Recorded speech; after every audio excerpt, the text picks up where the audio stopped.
to produce various products, and some of those, an example is biofuels, to produce various products, so and some of those, an example is I am going to be biased more towards, I'll be talking interchangeably between biotechnology and synthetic biology, but I know I may more talk about synthetic biology given that is what I'm so much interacting with in my everyday work at SynBio Africa, and there's so many other projects that I deal with.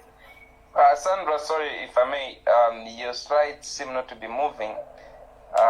We are still on slide number 1, and okay, let me first stop sharing and see. So what is going on here?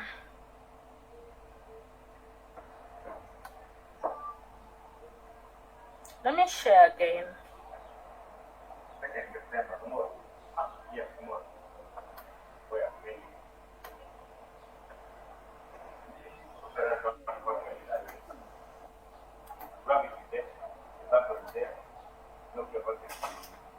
Can you see my screen? Yes. Is it moving? Can you just try moving it? Can you? No. So I think the best way to do it is you first put your presentation in the presentation mode before you do it before sharing here. You just put it. I first put it in presentation mode.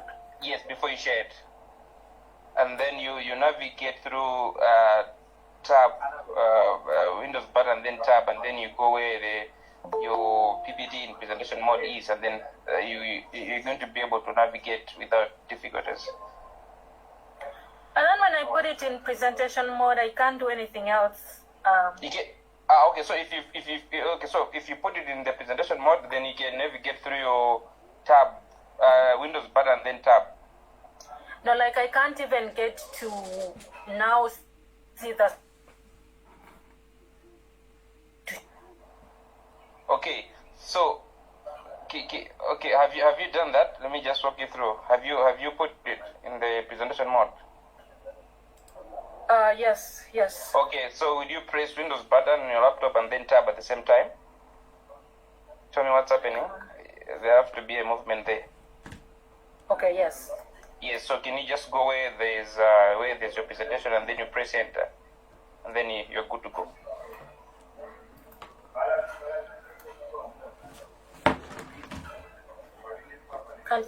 Can you see it now? Yeah. Can you try to move it? Is it moving? Yeah. We're good now. Good. Thanks. Okay. Beautiful. Thank you so much, Steve, for helping out.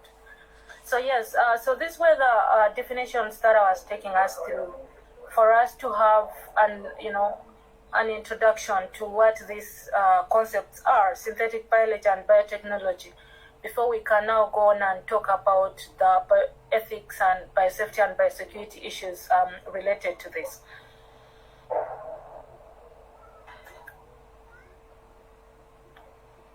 So why are we even very interested in biotechnology or synthetic biology at this point in time?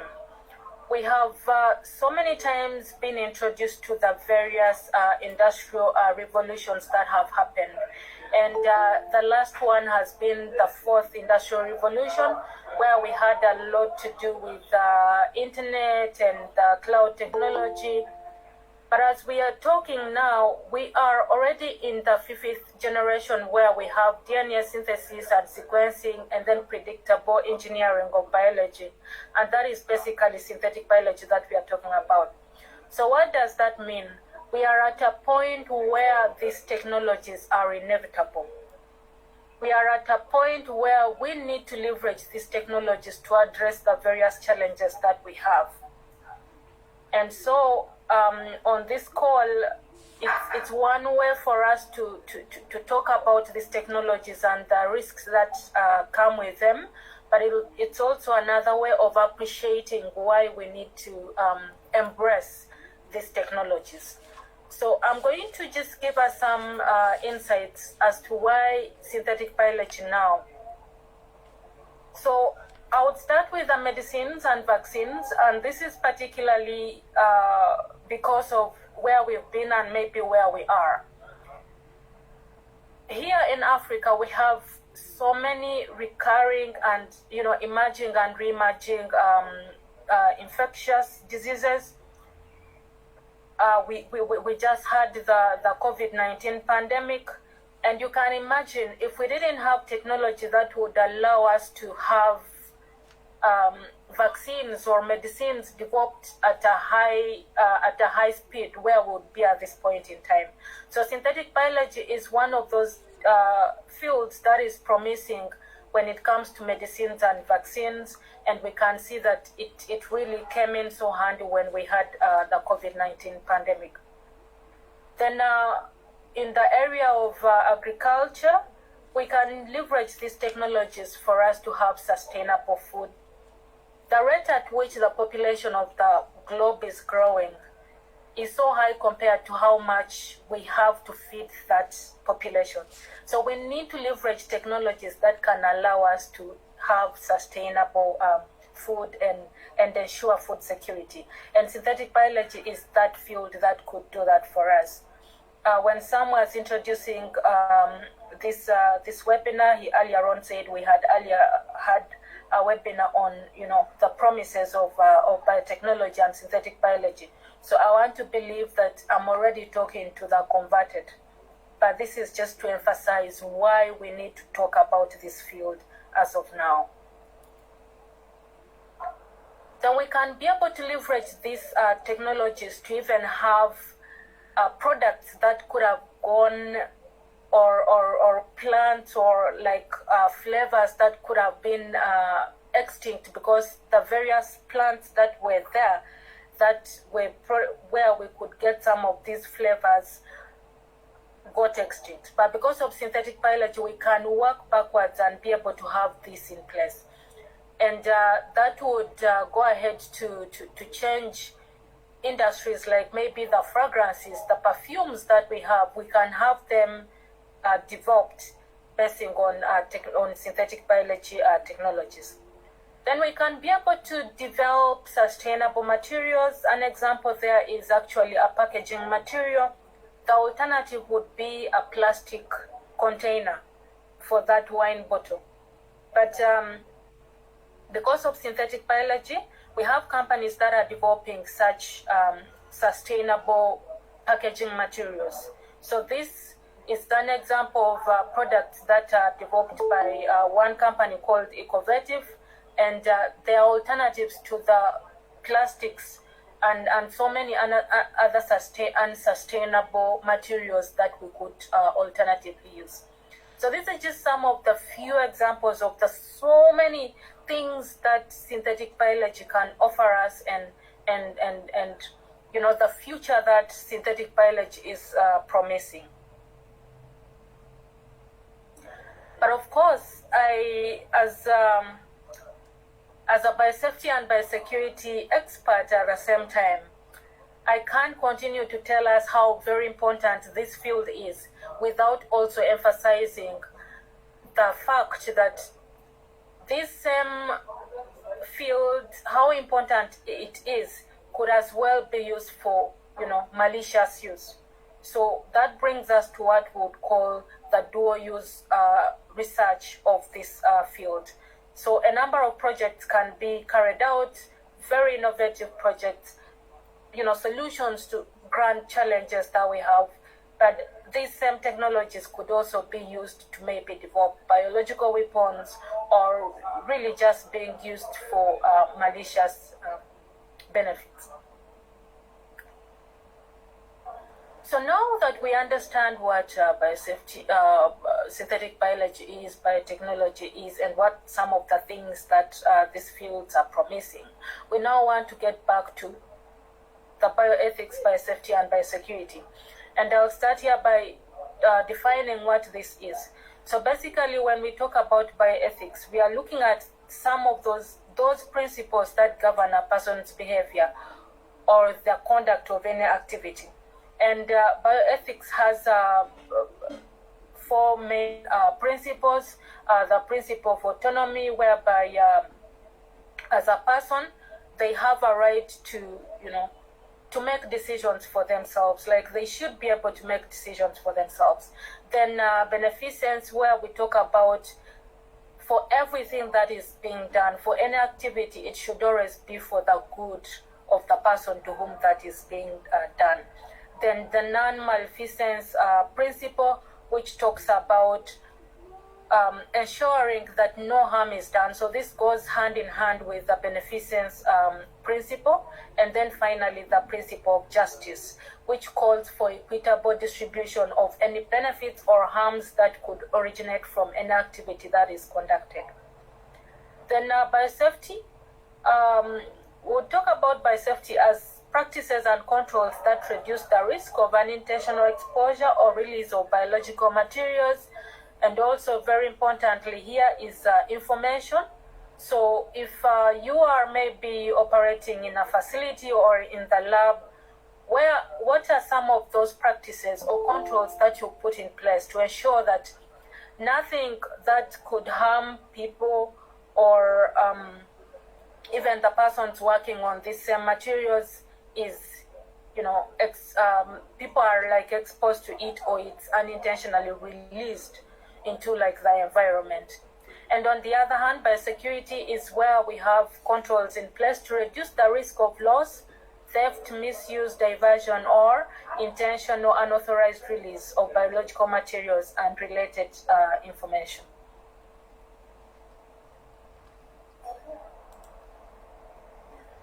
So when we talk about the principles of ethics, we can't go without talking about some of the dilemmas that could be there in relation to synthetic biology.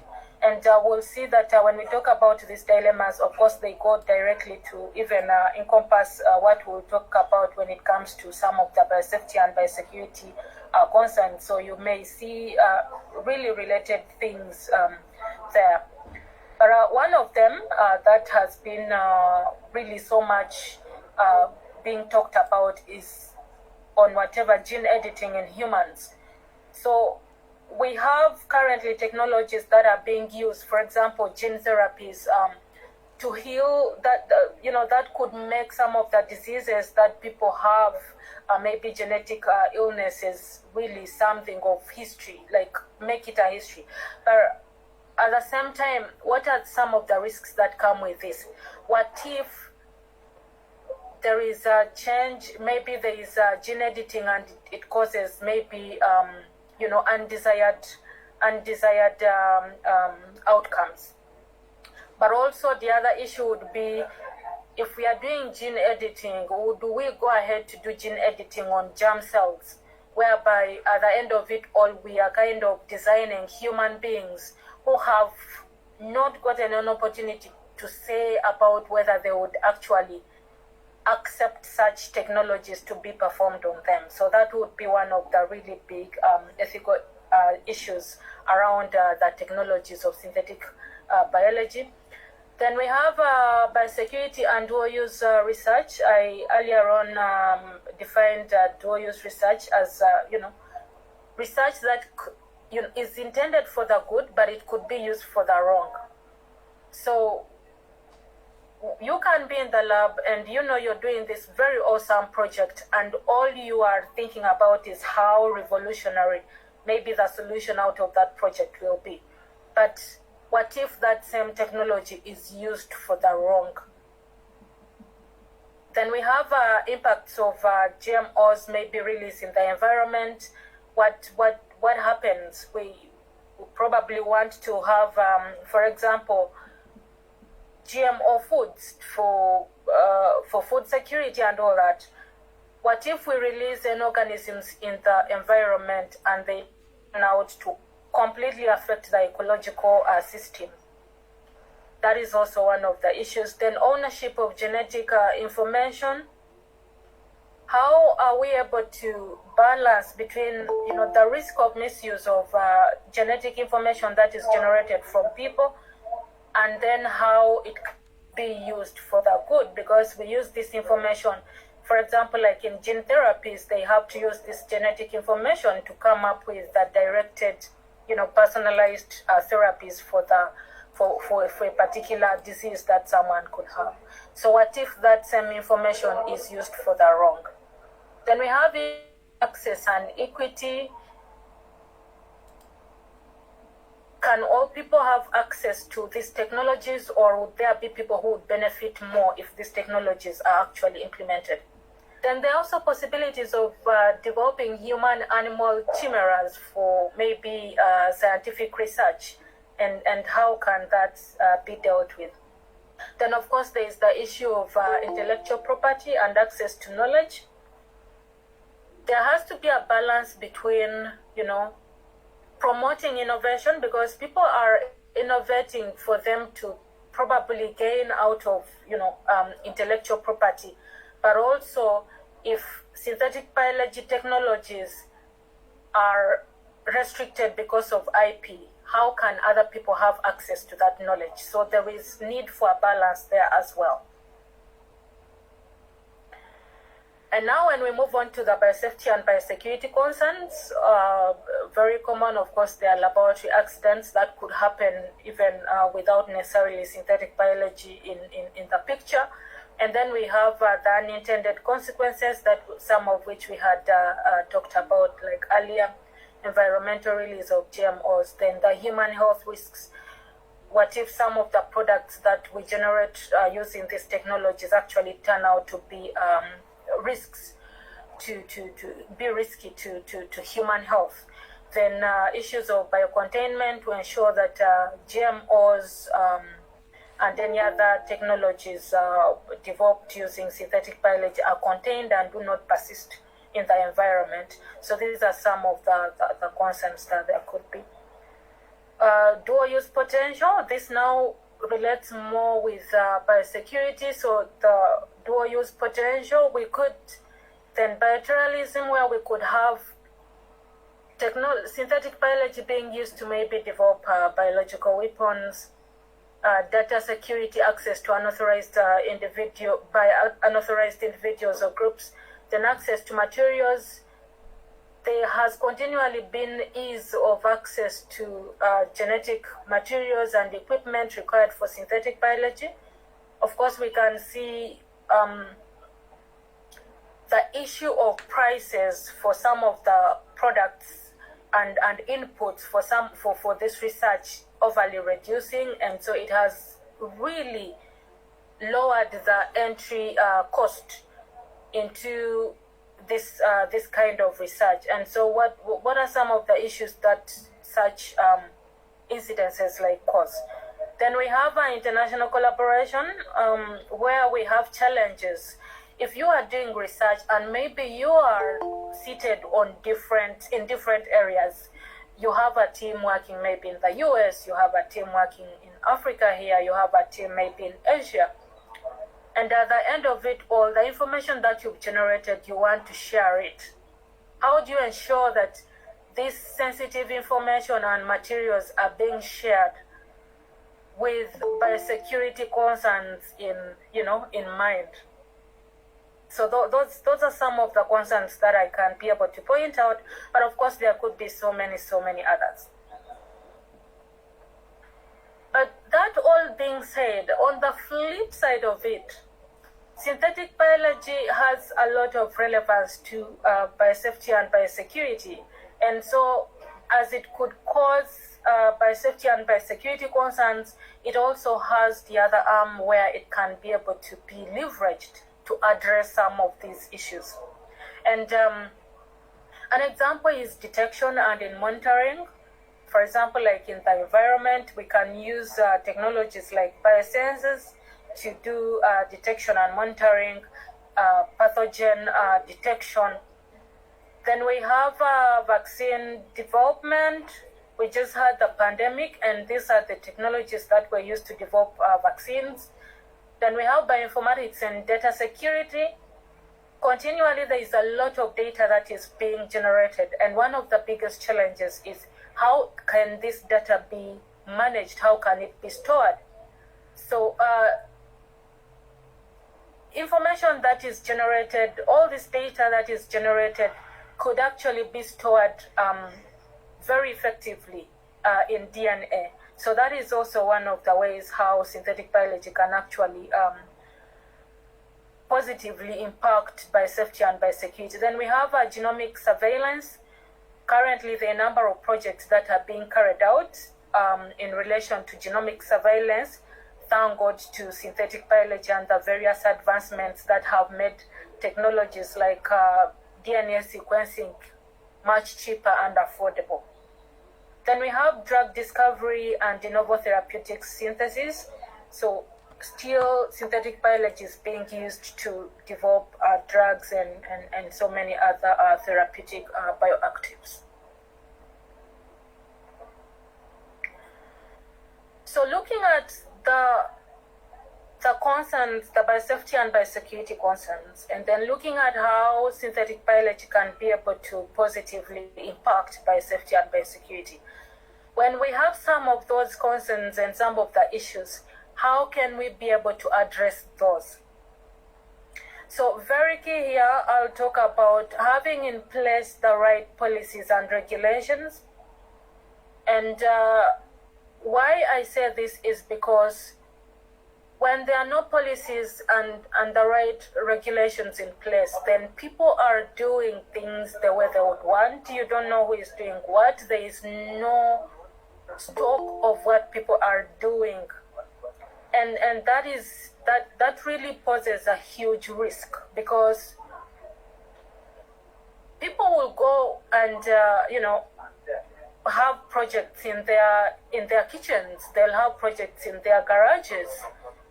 We've talked about the prices of some of these required inputs overly reducing, and that means people can have small equipment that they can easily deploy on their benches and do some of this work. So if there is no policy, if there is no regulation around it, then it becomes very difficult to even have a profile of the different work that is being carried out.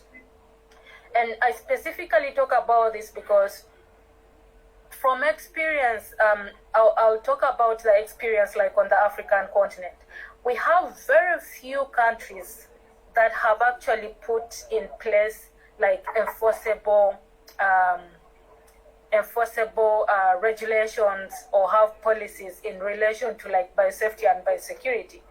So you would ask yourself, so what happens with the so many projects that people are working on? How do we ensure that actually people are doing whatever they are doing responsibly? Then the other issue is on dual use potential awareness. I have gotten a number of, I wouldn't say surprises, but it's quite disappointing on the data on how even the researchers who are doing dual use potential research do not actually know about what dual use, research is. So how can you be able to control, or how can you be able to even just talk about or advocate for what you don't know? So there is really a big need for us to create awareness when it comes to dual use potential of some of these technologies. Then that will go hand in hand with education and training. We really need to ensure that we have, the right trainings and the education programs in place. I'm really so happy that we are making strides in this particular area. I want to congratulate the team from Masinde Muliro University in Kenya that just recently launched a bachelor's program in biosafety and biosecurity. I'm reliably informed that there is also a PhD program that is soon starting at Makerere University here in Uganda on biosafety and biosecurity. But besides that, there are so many other opportunities, there are so many other programs that we could have in place to ensure that we have the right education and training in place to have the people in this, the various stakeholders with the right skills and knowledge to continue addressing some of these issues. Then when it comes to the actual implementation of the work, we need to conduct like thorough risk assessments of the various projects. That is the only way we can be able to ensure that we have the right controls in place, and this has to be a continuous process. Then there is need for enhanced data security. This is an area that is actually a bit still lacking when it comes to some of the researchers understanding the need to ensure that we have enhanced data security. So a number of times when you talk to like researchers, they are more concerned about like maybe the samples they are working with in the laboratory, and quite not so much regard is put when it comes to the information that is generated from the research that is being conducted. But we can see that this is a huge area that really needs to be enhanced. Then of course we would need to have biocontainment measures in place. Then we have international collaboration, and I'll specifically talk about this in relation to strengthening the implementation of the Biological Weapons Convention, which convention bans the proliferation of biological weapons. I know this is one area that not so many of us know about, so I have a slide on it just to give us some insights into what the biological weapons or the BWC is. And then of course, I can't emphasize the role of scientists, researchers, and other relevant communities. And I've just given here an example of some, but there are so many that would play a huge role here. And one of those is Sinbio Africa, where I come from. And then we have communities like Iabiom, which is like the biggest student competition for synthetic biology globally. And they have done really a great job in ensuring that the various projects that are presented by the students for the continually assessed for any safety and security concerns. And of course, we have a community initiative for advancement of biotechnology in Malawi that is the reason why we are all here convened. And I believe that such communities have a very huge role to play in cultivating and strengthening the culture of responsibility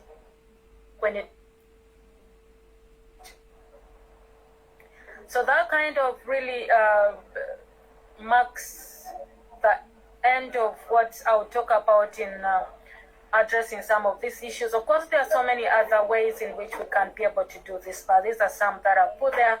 But I want to believe that this will be more of an interactive session, and so we can be able to talk about more here. So I just want to now talk about the Biological Weapons Convention, which I talked about. This is the treaty that has been established to ensure that there is prohibition of the development, production, acquisition, transfer, stockpiling, or reuse on any biological and toxin weapons. I talk about it here because it's really very key when we are talking about biotechnology and synthetic biology and what these technologies could be used for.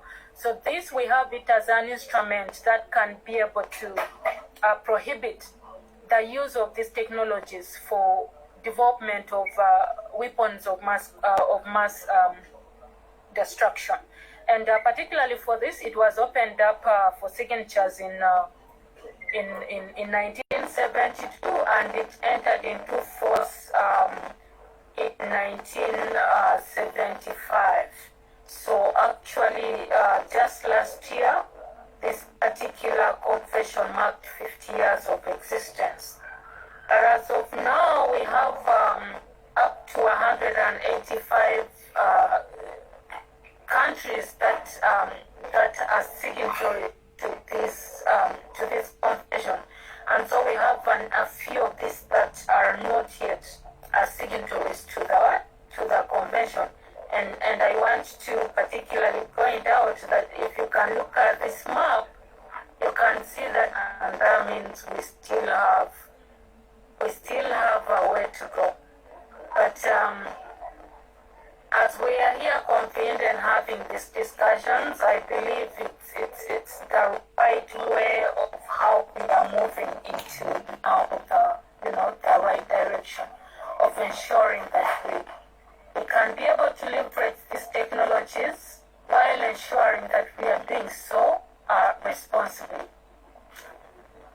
Thank you very much, and that's what I had for this presentation. I look forward to the discussions that we'll have after this.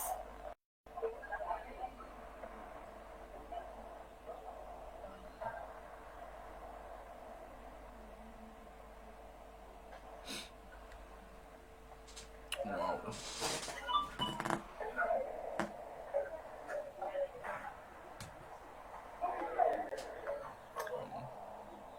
Hello, back to you, Samuel. Yeah.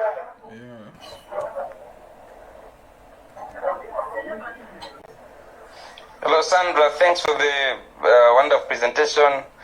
It was really insightful, getting to know some of the really interesting stuff within issues of biosecurity, biosafety, but also bioethics. I now invite questions and comments from the audience. Feel free to ask Sandra whatever you feel like you need more clarity or further explanations. So yeah.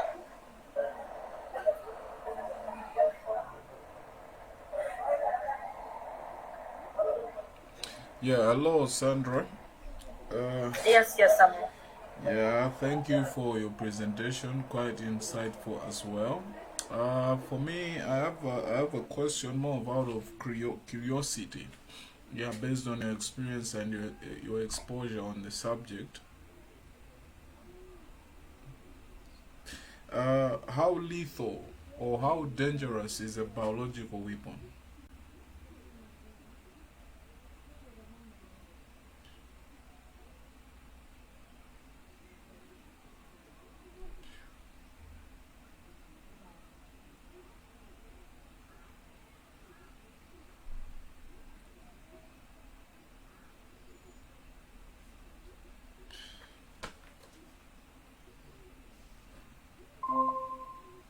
Comes to the biological weapons, there are a number of challenges.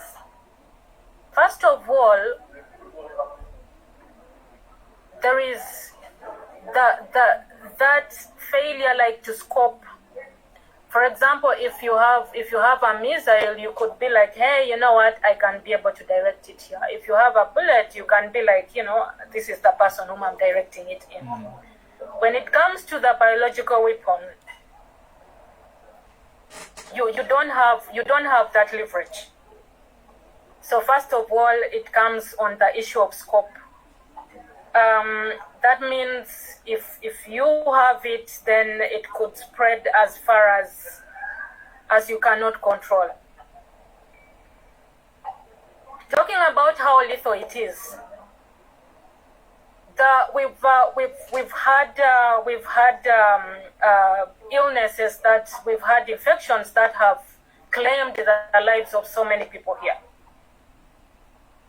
And from what we know is these are not like with at that level they have been able to claim so many lives.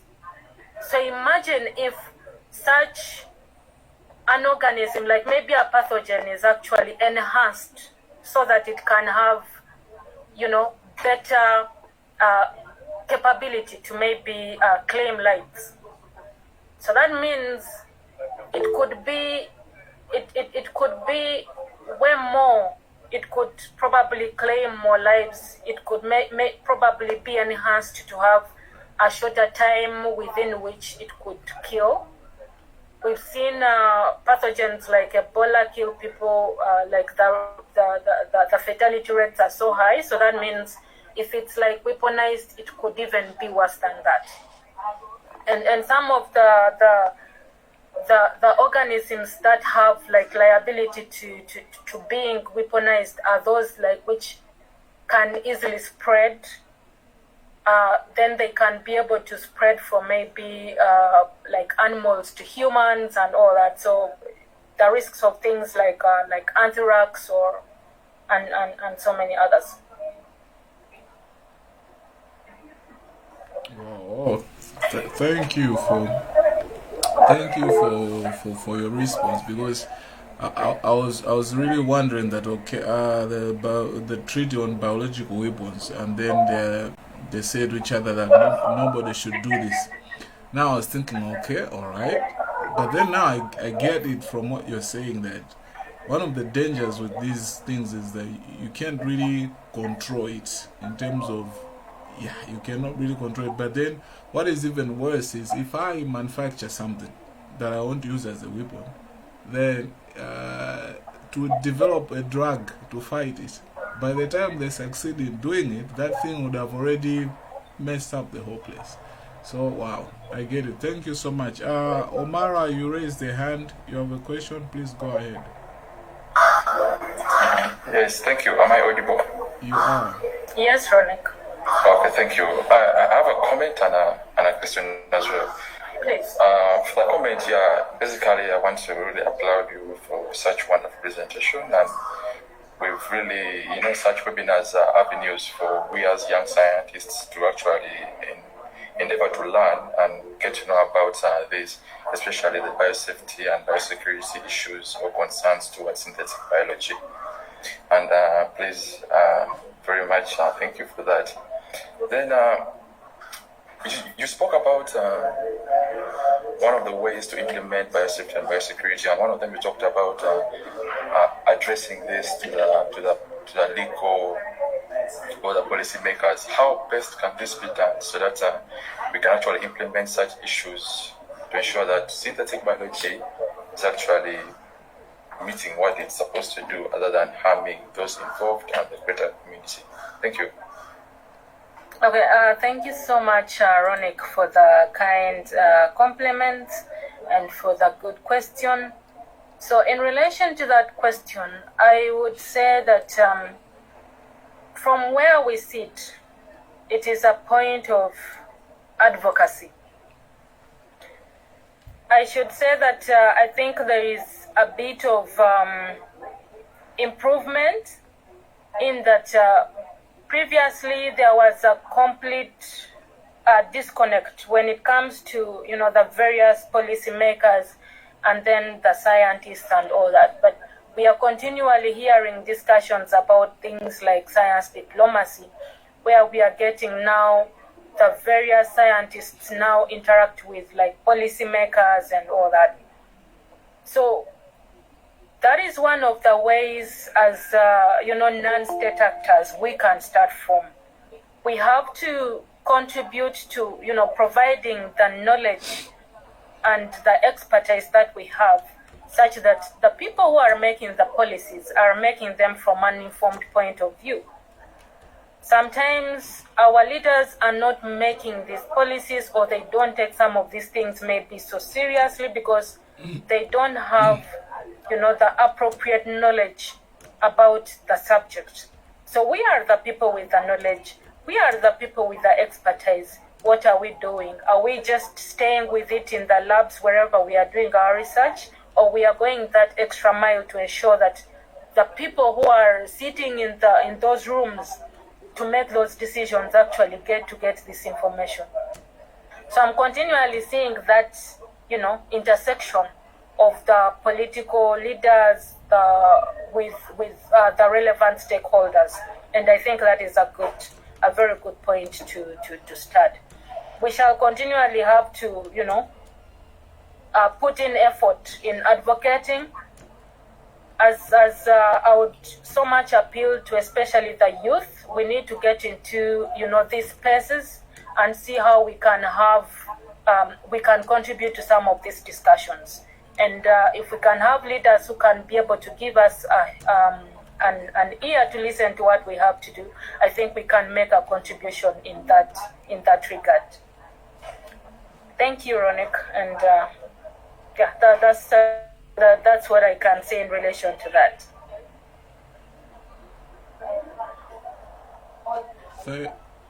Yes, thank you so much. Thank you for your response. Please, any more questions for Sandra? If you have them, please bring them along.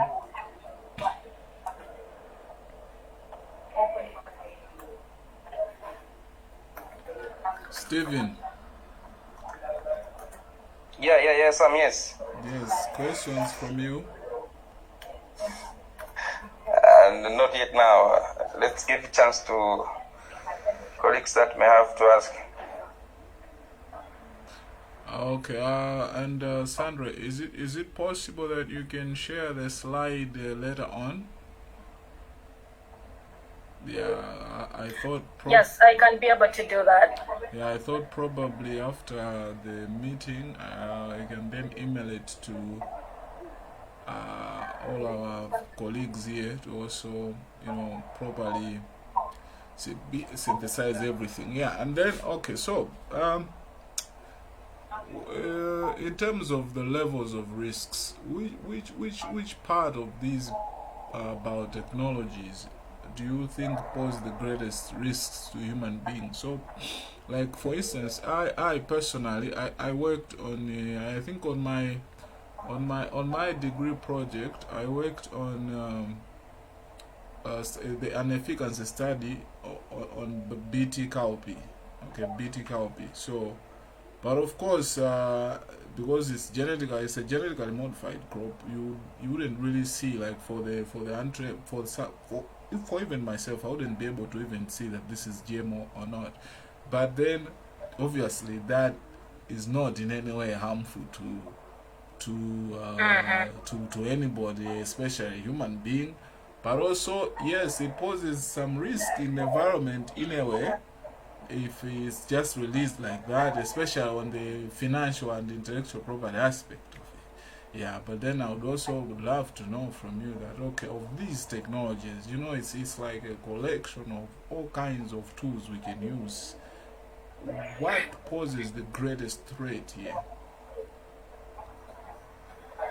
Okay, that is a good question, Samuel. I'm not sure if I have a good answer as well. But I would say, looking at the bigger majority of what these technologies offer, there is actually so much good that we can be able to harness from these technologies. So that said, when you're talking about like risk, there is what we call inherent risk. So in any of these things, like there is nothing that I can be able to tell you that, this is like risk-free. There will be that like inherent risk. But now it comes back to risk assessment, which has to be conducted at every point for every project. Because when we get like into risk assessment and risk management, you realize that sometimes there is something that may be of low risk today, and that turns into a higher risk, venture tomorrow. So I can't be able to really like pinpoint that maybe at this point in time, this is the part of the technology that would be like more harmful. And that is also really very subjective. So there could be so many answers to that question, but you cannot be able to like pinpoint and you're like, at this point in time, this is the most risky part of the technology. And that is why we have to continually do the risk assessment. That said, I will implore you to maybe at a later time look out for the definition of like weapons of mass destruction, which is so much of interest when it comes to like the Biological Weapons Convention.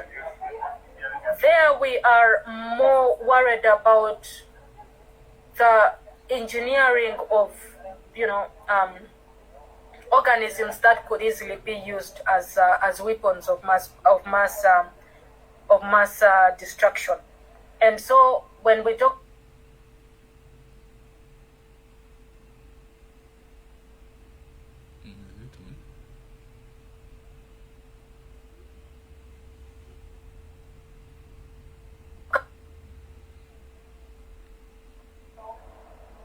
So yeah, so that is what I can say in relation to that question. I know it's not the best answer that you are looking for, but I hope it can serve as a starting point for you to get the answers that you're looking for. Back to you, Samuel. Thank you so much. Well, wow, it's been quite a moment and a wonderful time. At this, Nagat, please ask your question. Okay. Yeah. Hi, everybody. I am Dr. Najat from Libya. I want to ask you, thank you for sharing your experience in Malawi. I would like to ask about how to achieve a safe life for a worker in the field of biotechnology, because there's safety is a part of the safety of the community. Should international regulation put it, or should we have something to save them? As you know, in COVID, there's a lot of lab workers are died, and we need something to protect them. Mm-hmm.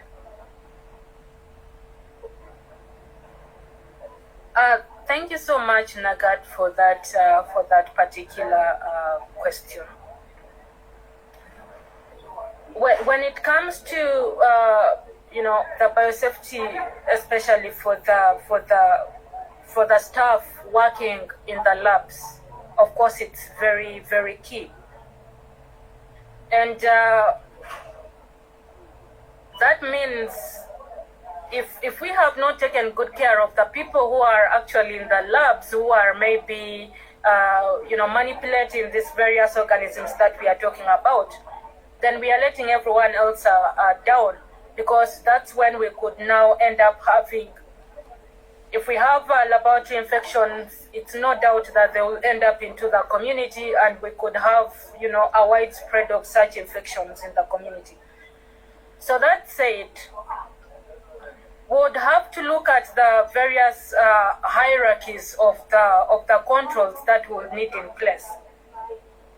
Of course, the best of the controls that would ideally be required, sometimes they come at a hefty cost, and that is how we end up having spaces which are not fit to be used for maybe particular testing activities are being used for that. So we would need to have a proper look at that. I would emphasize the issue of risk assessment, because as we talk right now, we have places where maybe they have all the resources that they require, and they have so many controls in place. But when you look at the kind of work that is being done there, those may not be the kinds of controls that they would need to have in place in regards to that work.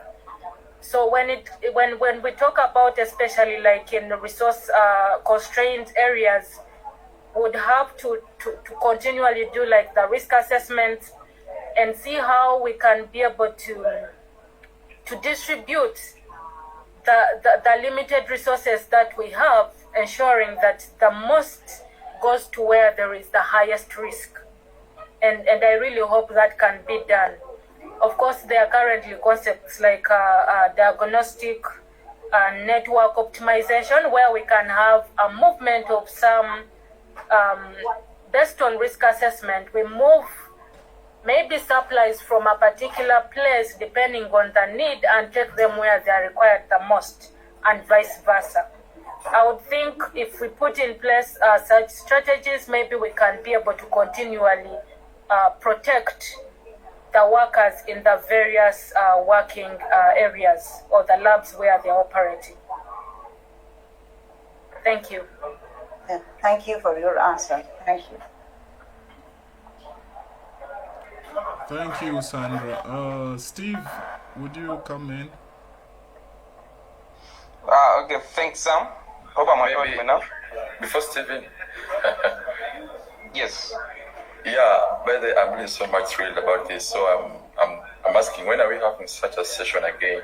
Because, such moments of sharing knowledge is really quite impressive. So, Sandra, are we going to have a series of webinars, or it's a one-time thing? So I think Stephen will answer to that, because I was invited to speak, and so I believe Stephen will be able to provide that information. But Okay. Thank you for asking, and I'm happy to learn that you've loved the session. Sure. Okay, so thanks Sam, thanks Sandra, our guest for this webinar. At this point, we've come here to the end of this webinar. But before that, I just wanted to thank Sandra Matinyi sincerely for honoring our invitation. I know I've come to learn recently that invitation like this come at a cost. Like, people are paid to actually deliver a presentation like this one. But you've actually done this for us freely, and we do not take that for granted. I want to say that the team here in Malawi is super excited to have had this as a reality, something that we kept hoping we would have it, but then now that we have actually had it, say thank you. And also, I would want to say that for those that participated in the last webinar, last month's webinar, during one of the presentation, there was a mention that we have some lady in Uganda who is actually working on phages to do cosmetics. I want to say that Sandra is the lady, is the one leading the team. So she's really big when it comes to issues of synthetic biology and biotechnology. And if within the audience happen to be some people that are so much interested in synthetic biology or about biotech, in this regard, please, we'll be able to share the contact and a few things from her. And another thing is, I wanted to say that because everyone that has joined the meeting, we've gotten their emails with us, and we'll continue sharing with you and letting you know the different webinars that have been lined up to December this year. And your participation as well is not taken for granted. We appreciate every time you come and then participate in these groundbreaking discussions. And the other thing, I wanted to say that we will be having another. We'll through the emails that we have, but also through the platforms that we've always been using. Otherwise, on the behalf of Initiative for Advancement of Biotechnology of Malawi, I want to wish every one of us a good day, a good evening, and good morning, depending on where you are connecting from. And thanks so much, Sandra. We'll see you next time. Maybe before I close, Sandra, I would want to give you a chance, and after that, I think Sam can close. Thanks. All right, thank you so much, Stephen. I'm actually really so honored to have gotten the invitation to come and speak to you and everyone on the call. I'm really so excited about such, initiatives, and so I would still be honored, and I would still create time to, come and